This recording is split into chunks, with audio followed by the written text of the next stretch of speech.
The Tommy Boyd Breakfast Show. On Original 106. Spin. I like spin, Emma, because it just makes the world a more interesting place. Okay. I know when I'm being spun. You know when you're being spun. Everybody knows when they're being spun. It's great seeing people doing the sort of verbal equivalent of a Ronaldo step over, isn't it? That's what it is. Yeah. That's what it is. So what we've got is this American spokesperson. You know, you see them fielding questions with stars and stripes on either side of them. They're up at a lectern. Yes. The press are asking them questions. They've been to the president's briefing that morning. They're telling the world what the president is up to. And here's a guy who is really good at putting a positive spin on everything. Good morning, everybody. Apologize for being late. My wife just died. All right, we've got a lot on the agenda today, so let's begin. At noon, the president will be meeting with Iraqi Prime Minister Maliki via video teleconference, and the purpose of this meeting is going to be to discuss some of the security issues surrounding the newly appointed Iraqi government officials. And yes, Matthew? Ted, I'm so sorry. I mean, your wife. Yeah, well, as you might expect, the pain's unlike anything I've ever experienced before, but we've got a lot to do today, so let's keep moving, okay? Maura?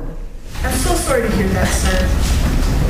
Janie was a really wonderful woman. Yes, I can confirm that, but Maura, I actually made a pledge to the president and to the people of the United States to keep the nation informed as to the activities of its leader, the leader of the free world. So let's keep this going. Next question, Jim? Can I ask what happened to Janie? Jim, what happened was she died. It was a car accident. We can't just bring the entire nation to a halt because of it. So does anybody have a question for the president? Yes? Was there any mention by the president about Kim Jong-il's latest statements regarding North Korea's nuclear facilities? Well, I'm afraid I can't answer that at this time, Maura. I was not at the president's briefing this morning. I was identifying my wife's body at that time. However, I will find out more about the subject and be happy to answer any questions about it later in the day. Okay? Moving on. Ted, is there anything I can do to help? Cards or flowers can be sent to my office. Thank you. Do you need anyone to talk to or someone to help you with anything? People, this subject is not on the agenda today. Believe me, there's nothing I'd like more than to drop down behind this podium and weep. But I can't do this. Why? Because I'm a grown man, I've got a job to do, and so do you. So I'm going to take one more question on the matter of my wife, and then we're moving on, okay? Wilson? Have you told Bobby and Megan yet? Well, the children were in the car with their mother at the time.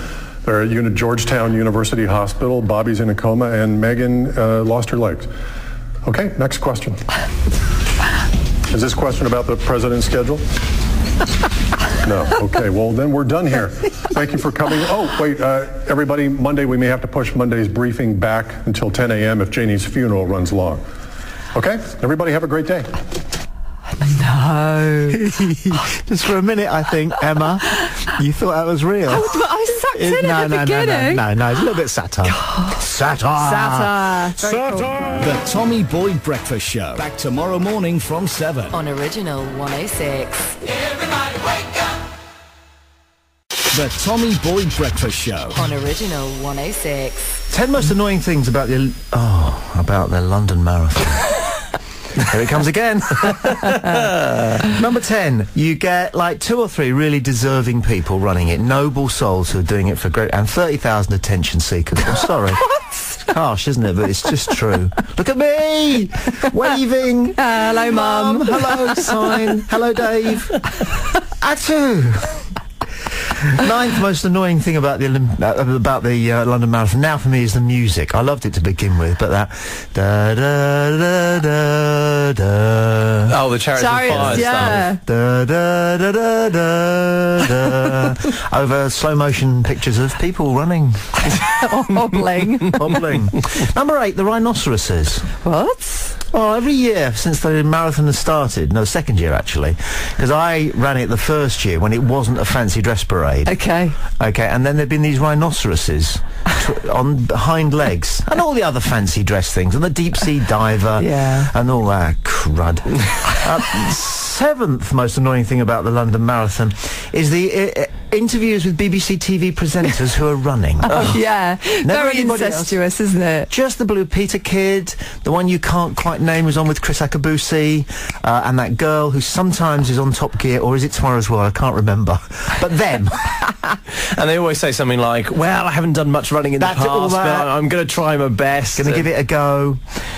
Trying to say interesting things about a group of 8 small, identical African men for 2 hours and 12 minutes. This is primarily a Steve Cram, Brendan Foster problem.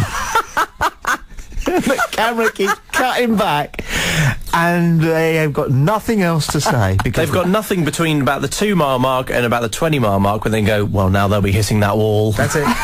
And your eye drifts, and it notices a motorbike that's stalking them. And the devil in you goes, go on then. Go on, my son. Because you could if you wanted to. And somebody watching always says, he's cheating, he's on a motorbike. Yeah. I'm afraid the 5th most annoying thing about the London Marathon, because I'm a modern person, I find this annoying, is that it is an absolute rock-solid reminder that men are superior physically to women. Well, really? Just there it is. Well, come on, there it is. In black and white and Technicolor, over and over. What about Paula Radcliffe? Sean. Squatting. What do you need to say? No woman athletically comes close to any of the men in any of the athletic events. That's true. And it's never more brought home to you than by the London Marathon. Why? But Paula Radcliffe is a brilliant marathon runner. Emma, you just She's only a couple of minutes off the men. Emma, this is ridiculous. It's just pathetic that you're even trying. Are you doing this on behalf of womanhood or your sisters? Just be reasonable and realistic. You know, it's never going to happen. It's not women's fault. It's, it's to do with I'm hits not saying and money, things like that. No way. You do. I'm pointing out something that is annoying. It is annoying. I'd like women to be equal to men in all respects. It will make the world a better place, but you're not physically. Sorry. Oh, jeez, come on, guys. You can't just say that. What have you got? Oh, look, we're not going to do that now. Oh, well, I'll give you 10 seconds. What have you got? Give me one thing. Look, I'll get all my money Why out. are women not superior I've to got men? 40 quid in my left-hand trouser You're pocket. talking about You've got physically. that? What about... Did you spot that? Did you Was spot it a real £50 note? Did you spot that? I said physically. That's all I said, and I've said it over. Higher threshold of pain? What, men? You must be joking. No, women. I'm saying thank you, Sean. 4th most annoying thing about the marathon is that it induces conversations that I have to have with idiots. I made that one up. They always miss the breakaway. Whenever they go somewhere else. You've got 8 African guys, and they're solid for an hour and 3/4. And you can just see yourself that one of them is about to give it a go, and he's gone 2 yards ahead of the rest, and they cut away because Ron Pickering or Stuart somebody or other or David Bedford is talking to somebody who used to present Blue Peter going over the Tower of London. And they cut back, and now there's an African guy who's going round the corner, and the others are still plodding along, and they miss the breakaway every year. Number 3, David Bedford. I just find him annoying. He is very annoying. He was annoying when he ran, and he's annoying now. He organises other people running. 2nd most annoying thing about the London Marathon is they never tell you who the non-elite winner is.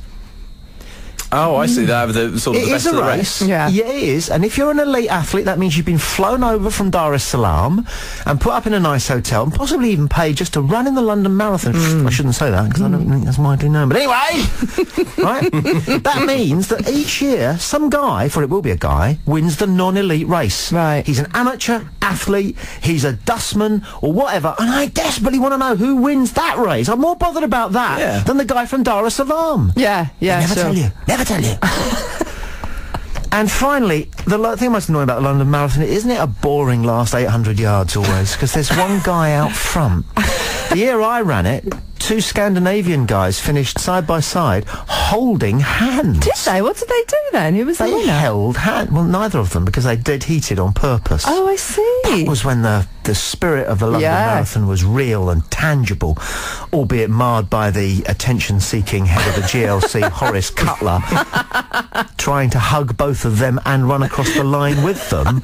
So it's always been a PR hogwash thing. I'd like to see Ken Livingstone trying to run across the line. I don't think he'd make 800 yards. You're right. And the least annoying thing about the London Marathon is that Jimmy Savile no longer takes part. The Tommy Boyd Breakfast Show. Back tomorrow morning from 7. On Original 106. Everybody